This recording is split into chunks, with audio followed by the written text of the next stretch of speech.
Hello বন্ধুরা, এই ভিডিওটা চড়কের দিনের সেকেন্ড পার্ট। তো ছোটো মেয়ে তো শাশুড়ি মেয়ের কাছে ছিল বলে আমরা আনতে পারিনি। পরে আসার পরে রাত 9টার দিকে আমরা বেরিয়েছিলাম আবার চড়ক দেখার জন্য। তো এইখানটাতে আর তোমাদের সঙ্গে শেয়ার করা হয়নি আগের ভিডিওতে। তো যখন এসেছি সবাই আমাদেরকে বলছে তোরা এখন এসেছিস, এখন তো প্রায় কমপ্লিট সব কিছু। কিন্তু পরে জানতে পারলাম কিছুই কমপ্লিট হয়নি, মানে পুজো দেওয়া ফুল পড়া সেগুলোই কমপ্লিট হয়েছে, এখনও ফল চড়াটাই কমপ্লিট হয়নি। যেটাই হলো আসল, সবাই ফল ধরার জন্য এখানে থাকে। আর এই জায়গাটা কিন্তু অনেক বড়, কিন্তু লোকজন খুবই কম।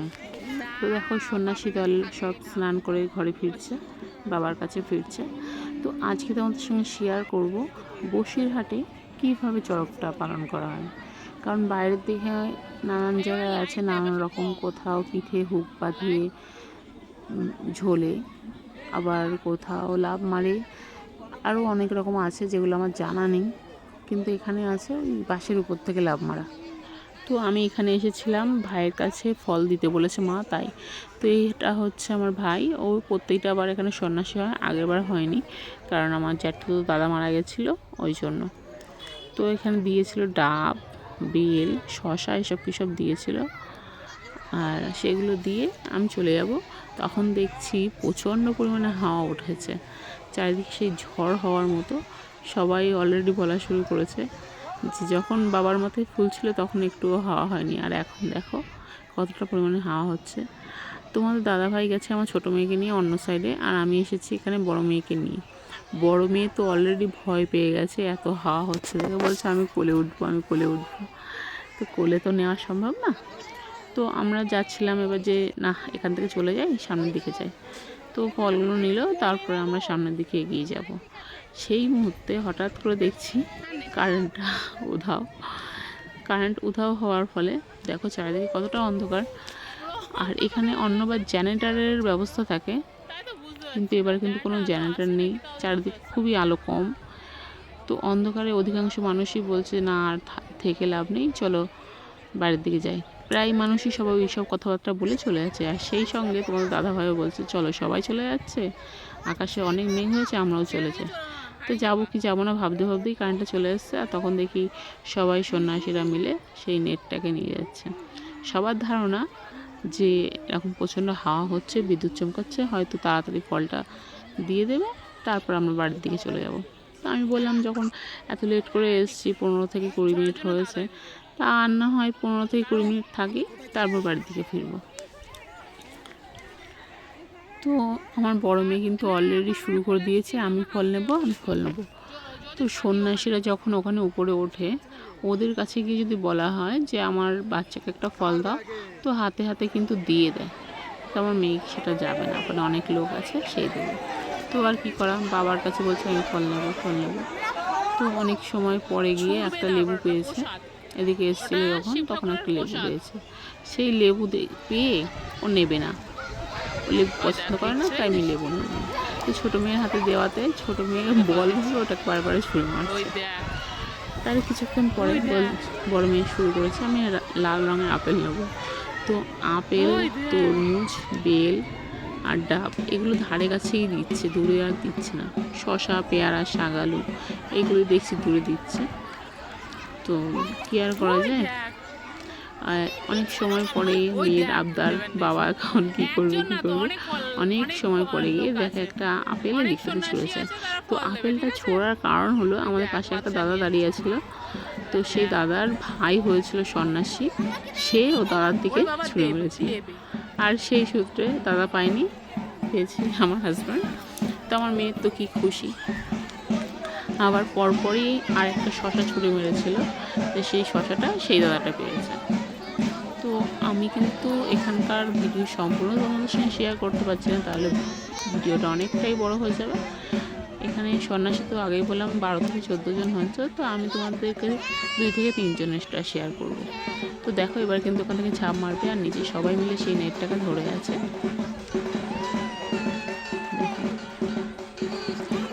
একটা ঝাঁকুনি লাগে বেশ। তো সবাই বলে এই দড়িটা কি ধরলে অনেক পাপ মুক্ত হয়ে যায়, অনেক রোগ সুস্থ হয়ে যায়। সঠিক ভুল জানি না, বিশ্বাসে অনেক কিছুই হয়, হয়েও থাকে, তাই হয়। সবার মধ্যে একটা বিশ্বাস আছে, বিশ্বাস কাজ করে। অন্যবার বেশি অংশ যারা নেটটাকে ধরে থাকে, এবার প্রায় সবাই হয়ে গেছে সন্ন্যাসী। তো নেট ধরার জন্য ইয়ং ছেলে খুবই কম করেছে, ওই জন্য বাচ্চা দিয়ে বুড়ো দিয়ে সব মহিলারাই ধরছে নেট, আর বড়রাও আছে, ছেলেরাও আছে কিছু। তো দেখো ওখান থেকে আসার পরে কিন্তু বড়রাও বাচ্চাদের পায়ে হাত দিয়ে প্রণাম করে, কারণ তার মধ্যে বাবাকে খুঁজে পায় আর গায়ে জল ঢেলে দেয়। তো সেকেন্ড জন যাচ্ছিল। তো এই হলো লেবু, আমার ছোট মেয়ে কাড়াকাড়ি করছিল, ওর হাতে দেওয়ার পরে ও আবার ছুঁড়ে ছুঁড়ে মারছে। তো দেখো আমরা কিন্তু ওই নেটটাকে গিয়ে ধরেছিলাম পরে, যখন আমার বড় মেয়ে ছিল না আমাদের পাশেও দোল্লায় দোল খেতে গেছিলো, আর আমি আর আমার ছোট মেয়ে গেছিলাম ওখানে ধরে টানার জন্য, কারণ রোগ সুস্থ করাটা অবশ্যই দরকার সবার। তো আমার ভাইও ছিল, দেখো কীরকম ছুঁড়ে ছুঁড়ে মারে। আমি একটা পেয়েছিলাম লাস্টে, ফুটি একদম লাস্টে পেয়েছিলাম, তারপরে শেষ হয়ে গেছে। এবার এই ঝড়টা আসার জন্য অধিকাংশ মানুষ সবাই চলে গেছে। তো এখানে দেখো লোকজন খুবই কম। আমরা এখান থেকে আর একটা জায়গায় যাওয়ার প্ল্যানিং করলাম, কারণ এখানে খুব তাড়াতাড়ি শেষ হয়ে যাচ্ছে এই জন্য।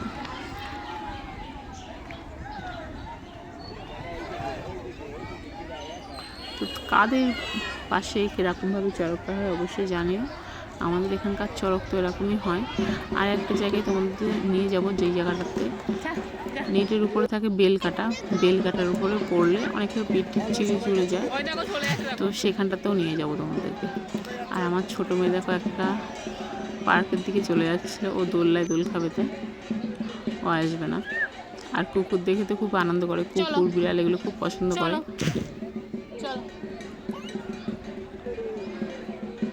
আমার হাত ধরে ধরে নিয়ে যাচ্ছে, পার্কে যাবে।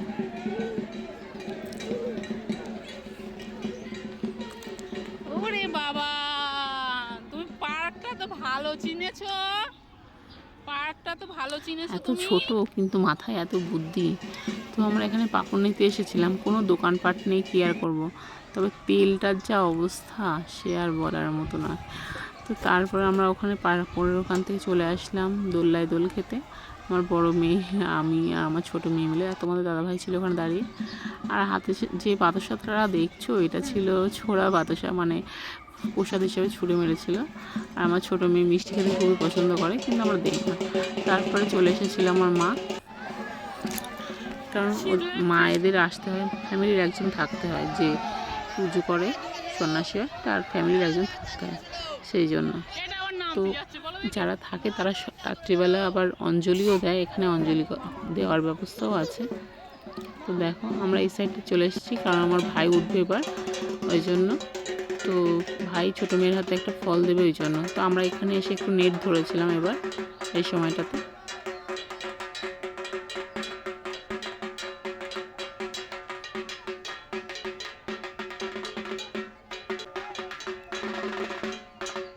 মহিলারাই বেশি ধরছে। তো এবার ছিল আমার ভাইয়ের পালা, ওই জন্য আমরা এখানে চুপ করে দাঁড়িয়েছি। মিস্ত্রি ফল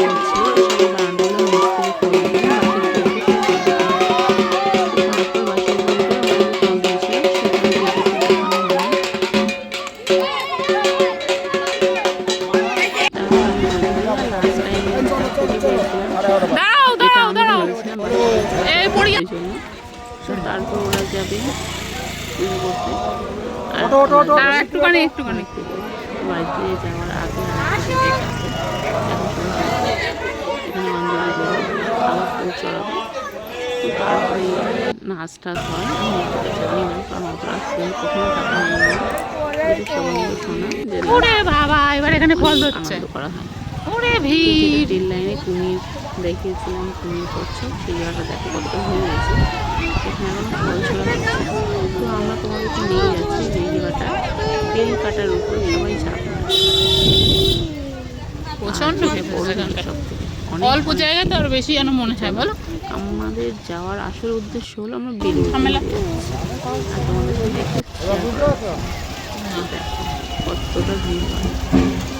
এখানে তো আরো বেশি ভিড়। প্রচণ্ড জানিয়েছে, ও কেলে দেখতে পেয়েছে এক দোকানে, সেই জন্য কেলে একটা একটু চাইছে 50 টাকা। মেলায় 50 টাকা না দিয়ে একটা রাত পার করে পরের দিন কিন্তু ভিড়ই হয়েছে। দেখো কতটা ভিড় হয়েছে।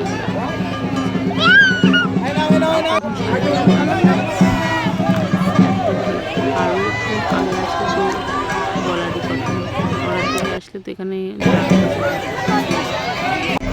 নিজের মতো তোমাদের দাদাকে বলে দাঁড়াতে দেখে আমরা একটু ফল পাই না। তো ওখানে গিয়ে দাঁড়িয়েছি